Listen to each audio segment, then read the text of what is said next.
Perang bayangan Iran-Israel yang semakin panas.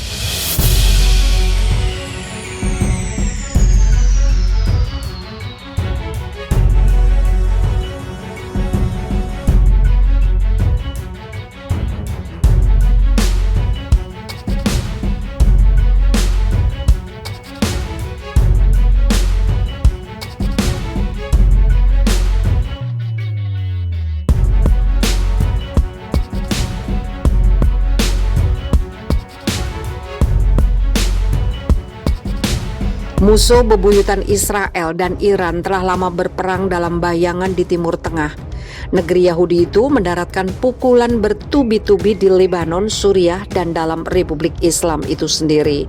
Baru-baru ini, pertempuran keduanya telah berpindah ke Laut Lepas dengan serangkaian serangan misterius dan insiden sabotase terutama di Laut Merah dan Laut Arab. Analis sekarang khawatir serangan balas dendam bisa meningkat, memperingatkan bahwa mereka mulai bermain api. Israel telah berjanji untuk menghentikan Iran. Para pemimpin Iran mengancam akan menghapus Israel dari peta. Caranya dengan membuat bom nuklir yang tujuan tersebut selalu dibantah oleh Teheran. Republik Islam sementara itu telah memberikan senjata, pelatihan, dan dana kepada milisi sekutu dalam poros perlawanan regional melawan negara Yahudi dan sekutunya Amerika Serikat.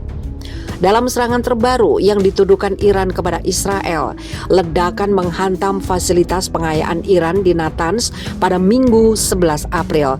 Hal tersebut mempersulit upaya diplomatik untuk menyelamatkan kesepakatan pada 2015 yang kini compang-camping tentang program nuklir Teheran. Kemudian, pada Selasa 13 April, kapal yang dioperasikan Israel, Hyperion Ray, diserang di dekat pelabuhan Fujairah di Emirat. Ini yang terbaru dari serangkaian serangan lepas pantai. Misi mata-mata dan pembunuhan. Israel sering melawan sekutu Teheran termasuk Hizbullah di Lebanon, Hamas di Gaza, Palestina, dan pejuang pro-Iran di Suriah. Negara Yahudi itu juga telah meluncurkan serangan cyber dan misi mata-mata seperti Operasi Mossad 2018 yang menjaring harta karun dokumen nuklir Iran dari gudang Teheran. Perdana Menteri Israel Benjamin Netanyahu dalam beberapa tahun terakhir senang memiliki sekutu Gedung Putih di Donald Trump yang melancarkan kampanye tekanan maksimum garis keras terhadap Iran. Trump pada 2018 merobek perjanjian 2015 yang telah memberikan keringanan sanksi kepada Iran dengan imbalan pembatasan aktivitas nuklirnya. Kesepakatan itu selalu ditolak Israel dengan dalih tidak memadai. Di bawah Trump, Amerika Serikat juga membunuh Jenderal Iran Qasem Soleimani yang dihormati dalam serangan pesawat tidak berawak di Baghdad pada awal tahun lalu. Langkah ini membawa Teheran dan Washington ke ambang perang. Israel kemudian disalahkan atas pembunuhan fisikawan nuklir terkemuka Iran Mohsen Fakhrizadeh di Teheran November lalu. Ilmuwan atom Iran terbaru yang mengalami serangan di siang bolong. Tetapi dinamika telah bergeser sejak Presiden Amerika Serikat Joe Biden mengambil alih kekuasaan dan memulai upaya untuk menghidupkan kembali kesepakatan nuklir sambil mengambil sikap yang lebih dingin ketimbang Netanyahu.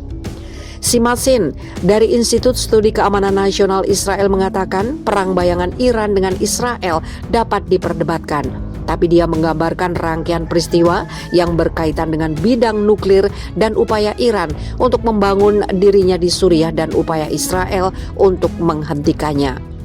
Dalam beberapa minggu terakhir kami juga melihat perang laut terungkap secara terbuka setelah dirahasiakan selama 2 tahun antara Iran dan Israel, katanya. Iran pertama kali mengisyaratkan serangan terhadap kapal tankernya di Laut Merah pada 2019.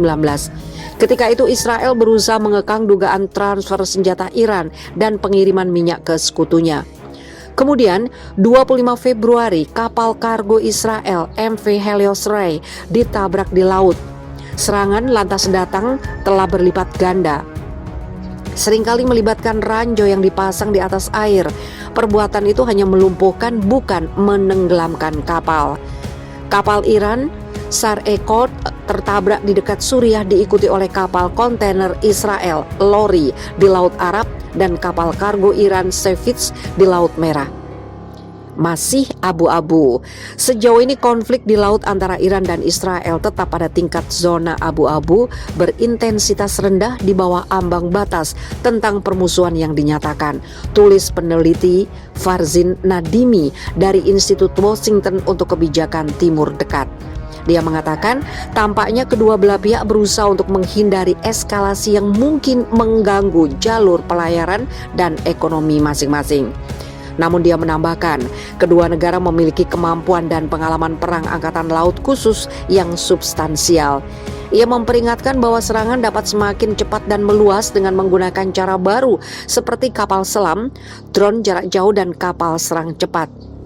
Menahem Merhavi, seorang spesialis Iran di Universitas Ibrani Yerusalem, setuju bahwa tidak ada pihak yang menginginkan eskalasi, tapi dia memperingatkan banyak hal bisa lepas kendali.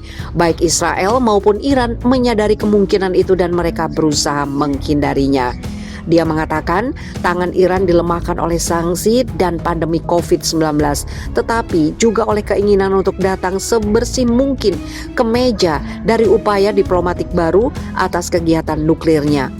Di pihak Israel, katanya, risiko terbesar sebenarnya ialah hubungannya dengan Amerika Serikat. Dengan perang bayangan di laut lepas dan operasi seperti dugaan serangan Natanz, katanya, kami bermain api di sini.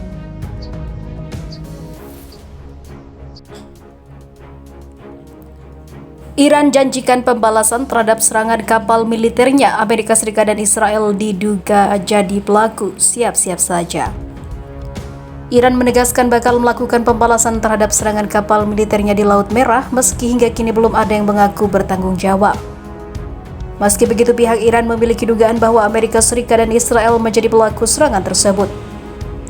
Kapal kargo milik militer Iran MV Savis yang berada di Laut Merah mengalami serangan ranjau pada Selasa 6 April lalu. Juru bicara Angkatan Bersenjata Iran Brigadir Jenderal Abolfazl Sekarashi mengungkapkan kepada Sputnik News pihaknya masih menginvestigasi serangan ranjau tersebut. Sekarashi pun menegaskan saat pelakunya ditemukan maka pembalasan akan dilakukan oleh Iran. Kami perlu menentukan sumber dari insiden tersebut. Jika kami menemukannya, kami jelas akan merespon. Kami tak akan diam saja, ujarnya. Pada kasus lain, kapal menjadi target dan kini hal lain bisa terjadi di kapal tersebut. Kami tidak akan membuat keputusan atas apa yang akan diambil hingga investigasi yang dilakukan memberikan hasil yang akurat, tambah Sekarashi. Ia mengungkapkan indikasi awal investigasi menunjuk kepada kemungkinan keterlibatan Amerika Serikat, Israel, dan salah satu rekan mereka di wilayah itu. Sepanjang Teluk Persia dan Timur Tengah yang lebih luas seperti Arab Saudi dan Uni Emirat Arab juga dicurigai sebagai pelaku. Kebijakan mereka dalam mengkritik Iran dan menuduh Teheran mengobarkan kerusuhan membuat hubungan mereka memburuk.